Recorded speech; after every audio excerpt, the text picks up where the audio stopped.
Hello guys, welcome to my channel the banking daredevils. और आज हम इस वीडियो में हमारी रीजनिंग की स्ट्रेटेजी शेयर करेंगे। इसके पहले आपने मेरे कॉन्ट के स्ट्रेटेजी का वीडियो देखा होगा, आपने उसे खूब व्यूज दिए, खूब लाइक्स दिए और आप मैं उम्मीद करता हूं कि आप कॉन्ट की स्ट्रेटेजी मेरी फॉलो कर रहे होगे। लेकिन आज हम इस वीडियो में रीजनिंग की स्ट्रेटेजी फॉलो करेंगे कि कैसे मैंने रीजनिंग को टैकल किया मेरे प्रीलियम्स में। जी हाँ, और ये वीडियो स्पेशली बिगिनर्स के लिए होगा जो इस साल के लिए अपनी तैयारी स्टार्ट कर रहे हैं। तो जैसा हमने कॉन्ट में देखा, कॉन्ट में हमें syllabus wise step to step चढ़ना था, बट रीजनिंग में ऐसा बिल्कुल नहीं होगा। रीजनिंग में हमें सारे टॉपिक्स देखना होगा, उन्हें एक एक करके सॉल्व करना होगा। और जैसा हमने कॉन्ट में देखा था कि हमें हर चीज का एक बेसिक तैयार करना था, बट रीजनिंग में ऐसा बिल्कुल नहीं होगा। रीजनिंग में बेसिक जैसी कोई चीज ही नहीं होती। जी हाँ दोस्तों, मैं सही कह रहा हूं। रीजनिंग में अगर मैं आपके सामने कोई एग्जांपल रख दूं, जैसे एक टॉपिक होता है सिटिंग अरेंजमेंट। सिटिंग अरेंजमेंट में हमें 8 लोग दिए जाते हैं, 7 लोग, सर्टन अनसर्टन कोई भी लोग दिए जाते हैं और हमें उनका सिटिंग कैसे रहेगी वो डिसाइड करना होता है। तो अगर मैं रीजनिंग की बात करूं तो सबसे पहले मैं आपको बताना चाहूंगा कि प्रीलियम्स और मेंस दोनों की रीजनिंग की तैयारी हमें साथ में ही करना होगा। अगर हम सोचे कि हम सिर्फ अभी प्रीलियम्स ही लेके चलेंगे तो शायद आप गलत हो सकते हैं, क्योंकि रीजनिंग ऐसा सब्जेक्ट है, चाहे क्वेश्चन कितना ही इजी क्यों ना हो, ठीक है, कभी कभी हमारे दिमाग के साथ वो खेल जाता है। आंसर हमारे सामने ही होता है बट हम उसे सॉल्व नहीं कर पाते हैं। तो मैं आपको यही सजेस्ट करूंगा कि रीजनिंग में हमें प्रीलियम्स और मेंस दोनों को साइमल्टेनियसली साथ में लेके चलना होगा। और मैं और एक चीज बोलना चाहूंगा, इसमें ऐड करना चाहूंगा कि रीजनिंग में जैसा हम प्री का मॉक लगाते हैं कोई ऑलीवुड या कोई भी साइट से, जैसा हमें मॉक्स में देखने मिलता है, जरूरी नहीं है कि एग्जैक्टली वही क्वेश्चन आपको एग्जाम में भी देखने मिले। तो आइए दोस्तों शुरू करते हैं कि हमारी रीजनिंग की स्ट्रेटेजी क्या होनी चाहिए फॉर बिगिनर। और जो रिपीटर है वो भी इस वीडियो से काफी कुछ सीख सकते हैं। तो सबसे पहले आपके स्क्रीन के सामने ये सिलेबस नजर आ रहा होगा, आप इस सिलेबस को ध्यान से देखिए। मैंने कुछ 10-11 टॉपिक्स के नाम लिखे हैं। आपको प्रीलिम्स में इसी सिलेबस से 95% तक क्वेश्चंस देखने को मिलेंगे। तो अगर मैं सबसे पहले बात करूं कि रीजनिंग की स्टार्टिंग हमें कहां से करना है, हमें पढ़ना कहां से है, हमें सारी चीजें कवर कहां से करनी है।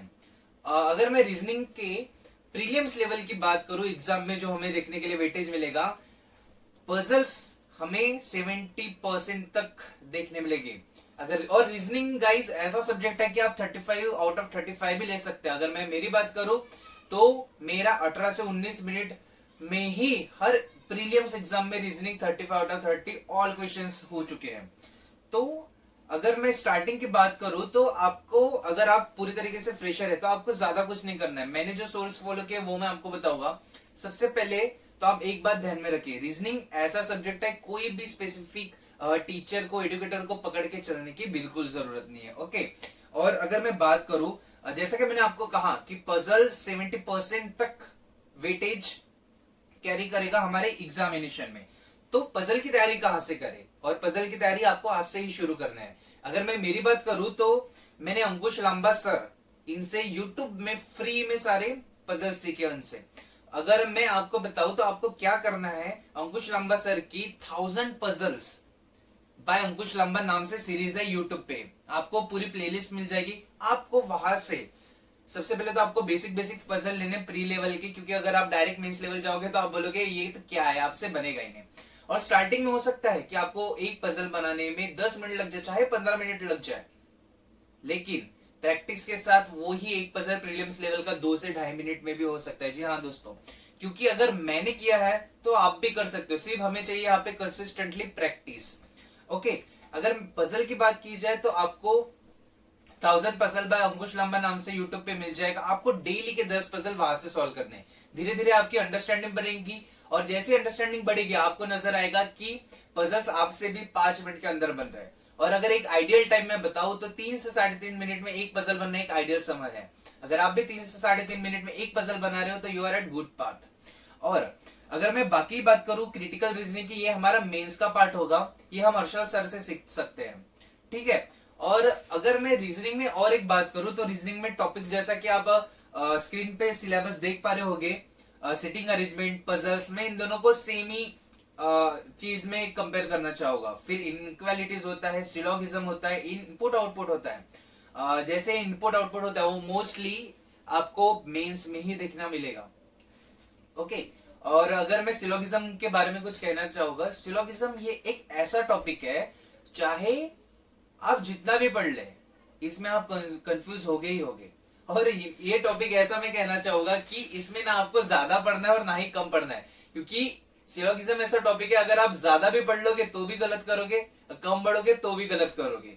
बट सिलोगिज्म ऐसा टॉपिक है जो आपको 5 मार्क्स दे जाएगा पूरे 1.5 से 2 मिनट में। एक क्वेश्चन को हार्डली 10 से 15 सेकंड में आप एक क्वेश्चन कर सकते हो। जी हाँ, मैक्स टू मैक्स 20 से 25 सेकंड काफी है, इससे ज्यादा बिल्कुल नहीं लगेगा। ये एक रामबाण जैसा हो सकता है हमारे रीजनिंग में, गेम चेंजर भी साबित हो सकता है।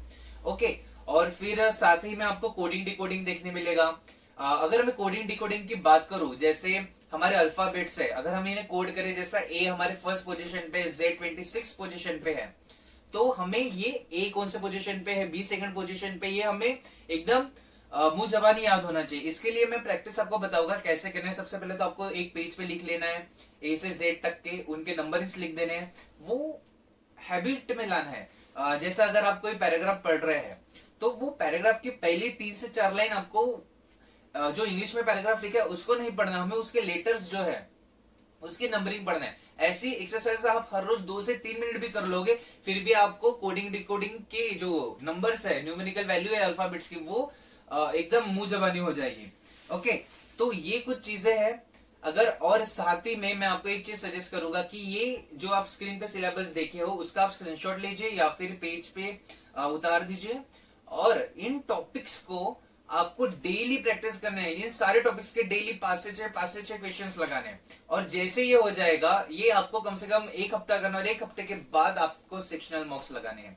और सेक्शनल मार्क्स जैसे आप लगाओगे, हो सकता है कि स्टार्टिंग में आपको कम मार्क्स मिले, लेकिन अगर सेम चीज आप repeat and repeat again and again करते रहोगे तो सेक्शनल मार्क्स आपको जरूर फायदा दिलाएंगे। तो गाइस, इस वीडियो में इतना ही था। अगर आपको ये वीडियो पसंद आया हो तो प्लीज इसे लाइक कीजिए, कमेंट कीजिए, और मेरे चैनल को प्लीज सब्सक्राइब कर दीजिए। मैं जल्दी आपके लिए इंग्लिश की भी स्ट्रेटेजी लेके आऊंगा। बाय।